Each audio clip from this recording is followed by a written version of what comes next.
یو کور نه مگر د مرګ ملائک فرشته په شواروز کې هغه پنځه کرته داغه کور دروازې ته ودرېږي او داغه خلکو سارنه کوي نو فاذا وجد الانسان قد نفذ اكله وانقطع اجله دا ملک الموت د کور ولا ته ګوري چې لکه دا بکې پلانې دی دا عبد الله دی عبدالرحمن دی دا فلان او فلان دی دا یغه مشر دی دا یغه کشر دی دا نارینه ده دا زنانه ده نه د څه پکې ګوري نه چې کله پکې خپل دی لیست وګوري یو تن ته وګوري چې هغه خپل رزق پوره کړي خپل خوراک کا او خپل دانا خپل عمر او زندگی نو فقد القى عليه سكرات الموت نو پاغه باندې د مرګ غ سختي راواچي ملک الموت پر راودانګي فغشيته كرباته وسكراته نو بس بدن دردونه شروع کی او د غرنګ په د باندې دا سختي د مرګ غ ځنکدن هغه جټکی هغه شاټونه لکه سړی چې د بجلی شاټ ور کول شي هغه ور باندې شروع شي من د خپل باز کسانو دا حالت ذکر کړي چې چاته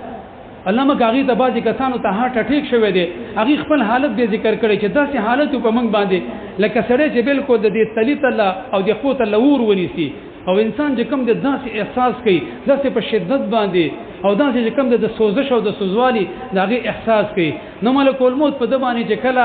دا اٹیکو کې او د مرګ اسختۍ پیراواچي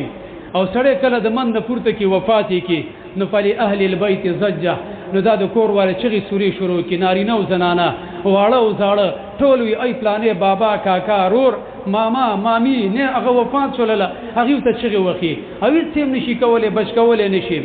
نه پدې کې دوی چې کله چغي وخی فمنهم الساق وجهها والضارب وجهها ومنهم الناشر شعرها ومنهم الداعي بويلها سوچ کم د ځان ته بدرد وي سو غریبانو نشلي او سوچ کم د ځان نه ویختان وباسي او یو څو بل سکی فقام ملك الموت على عتبة الباب دا ملك الموت ته دې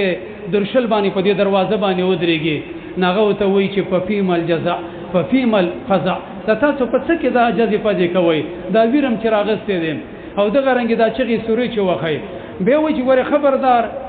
لو أن شكايتكم وسختكم علي فإني والله في ذلك مأمور کتاسو ما ته غسیه چې زمونږه سړی دی ملک الموت ورته کړي نو زه په خپل د بل چا د اړر پابند یم وما آتيته حتى امرت وما قبضت روح حتى استأمرت زه چې راځم په یو ګام اخلم ما ته د اغه دینه اړر ملاويږي زه چې یو روح بیم قبض کوم او د انسان ته رانیږي شم زه بیا مل ترابطه وکم چې زه روح قبض کما تر دې پورې چې ما ته اجازه وشنه دی الله قبض کوم او دغه رنګ کتا صدا خبره کوي فإن كانت شكايتكم وسختكم على ميتكم فإنه في ذلك مقور او کتا صد خپل مړی ته غسیه او دنه ګیله منی نو دا غریب خو بیچاره ځان له پدې کې مغلوبه دي وإن كانت شكايتكم وسختكم على ربكم فأنتم به كفرة او کچره تاسو الله ته غسیه او د الله نه ګیله منی نو به خو ناشکری کوي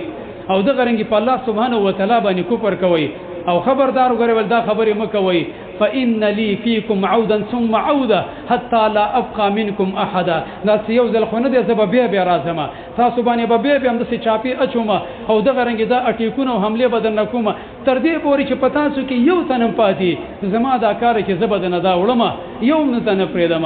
حدیث کې راغلی فلو انهم يرون مكانه ويسمعون كلامه لذهلوا عن ميتهم ولبكوا على انفسهم کدی د ملک الموت دا خبري واوریدلې او داغه د دمکانې واوریدلې قسم په الله د خپل مړی نه بغافل شي په ځان به وجاړي په ځان باندې به ویرو کې چې دا حالت په منګم را روان دي هدي وجنه زما عزتمندو